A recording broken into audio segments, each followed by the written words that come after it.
Hola chicos, welcome to English Made Simple podcast. This is episode 3.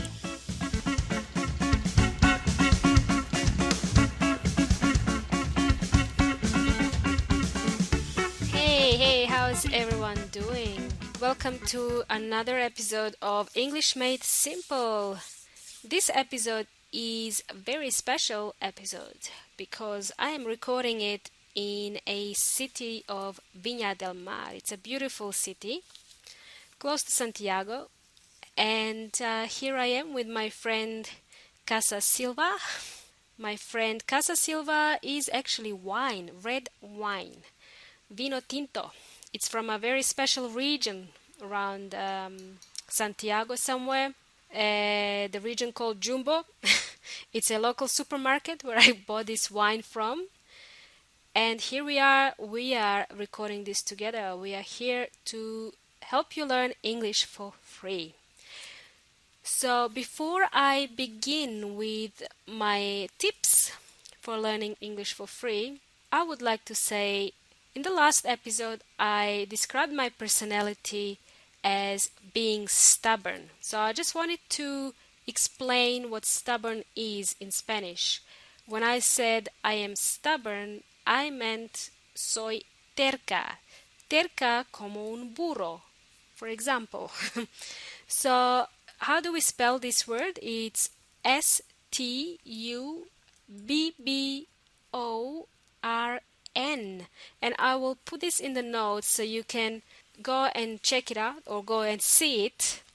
And you can go to the website englishmadesimple.net, read the transcript to this podcast, and listen at the same time. This is a good idea, guys. Alright, so how do we learn English for free? ¿Cómo aprender inglés gratis? I've got some tips for you now. I think I have 7 tips. I am not sure, but we're going to start with tip number 1 and then we can all count together. How about that? Tip number 1, how do we learn English for free is by watching movies. This is what helped me in the past. So find out some movies that you like, and if you have a digital TV, you can remove the subtitles, hide the subtitles, and watch the movies without the subtitles. So you can just observe and listen. I think this is quite a helpful tip. What I would also suggest is you can take a piece of paper with you and a pen and just listen to the movie or watch and listen to the movie and write down some words that you hear, because later you can go and find them online, find the meaning of these words, look it up in the dictionary, use the dictionary or use the Google Translator and find out what these words mean, and I guarantee that you will learn some new words just by doing that. So as you can see, it's not really that hard. You don't have to spend a lot of money for this. You don't have to have a private teacher or go to a course and pay for a course. It's right there in front of you. So when you pick a movie, and let's imagine you are going to watch a movie with your boyfriend or your girlfriend, and they ask you, what are you doing? Why are you taking your pen and this piece of paper? We're just watching the movie. What are you doing? This is just a movie. So you should just tell them to shut up. Tell them to shut the hell up. Who the hell are you to tell me what I need to do? Basically, tell them, cállate. Cállate. I need to learn English. This is my way of learning English. So that's a good way to learn English. This is what I tell my husband all the time. Cállate. Let's move on to the next tip, which is tip number 2. Sing your favorite song. So find a song that you like. For example, you can, if you like Justin Bieber, he's got really, really easy lyrics to learn, to memorize. And just go with one song, try to memorize it and find some words that you don't understand then go and find a dictionary, go online, use a Google Translator, and find out the meaning of these words. And soon enough, or you'll quickly find out what the song is about just by doing that. This is what helped me before, because from my experience, I grew up with listening to heavy metal and rock and roll a lot. So I grew up with Metallica songs, for example, and I memorized most of the Metallica songs. Now, there are some things in there that you should never say to your mother or to anyone, really. It's not something you can use every day in your everyday conversations, but hey, it sounds really cool. So I memorized all these lyrics. One example was from this album, Justice for All. I think the line was the hammer of justice crushes you. So in this one simple example, I mean, the hammer of justice crushes you. To me, this has no sense. The hammer is actually in Spanish martillo. Justice is justicia, so I can just imagine what this means, but it's not something that you can use every day, really. But it's nice to know. All right. So, number 3 tip is language exchange meetups. You can go to meetup.com, meetup.com, and find some local meetups in your city.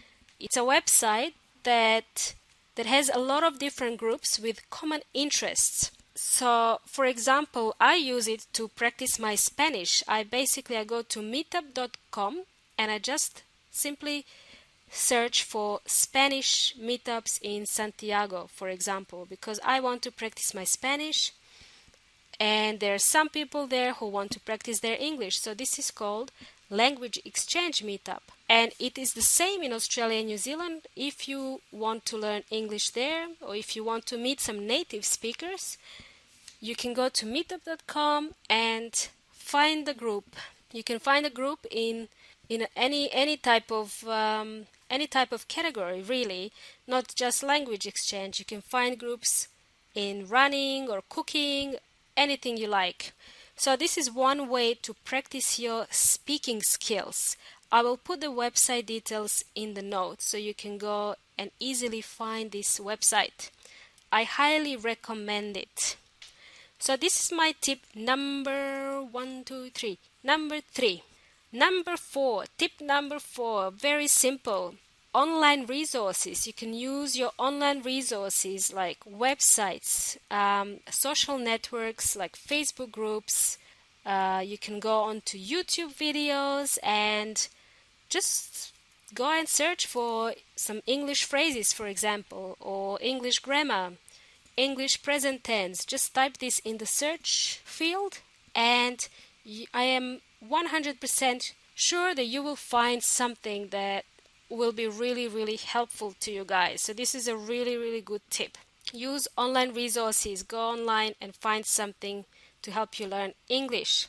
Okay, which brings me to the next point, which is listening. Listening to podcasts, audiobooks, for example. Now you can listen and read at the same time. This is the case with podcasts.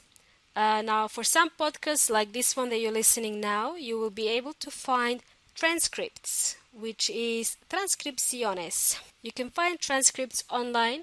You can listen to the podcast and read the transcripts at the same time, and then you will pick up some new words. How great is that? I think it's awesome. I think it's amazing. Now, if you don't really like audiobooks, you can go to a library and find a book in English. Personally, I like to buy magazines because they have pictures, and I like to connect pictures with words, and this I find really helpful when I'm learning another language. So that's another useful tip for you guys. And lastly, I think it's number 7, but if you want, you can listen to this show again and then count and let me know. I think it's number 7. My number 7 tip for learning English for free is to record yourself. Take your smartphone, find an app or aplicación, find an app where you can record your voice, grabar tu voz. Now, if you have a book or a magazine, you can read something out loud and record your voice and then listen to your pronunciation. Play it back and listen to your pronunciation. How do you sound when you speak English? I think this is a great tip. And this actually leads me to the end of the show. I want to thank you again for joining me. I hope you found this really useful. And if you have any other tips you want to recommend to our listeners, please let us know. Go to Facebook group, which is called English Made Simple, or go to the website englishmadesimple.net. You will find some more useful tips there, but you are welcome to send me a message and recommend some new tips. And you can also recommend some topics for the show, for the next show. All right, until then, guys, thank you so much for joining in, and I will see you next time. Ciao, ciao.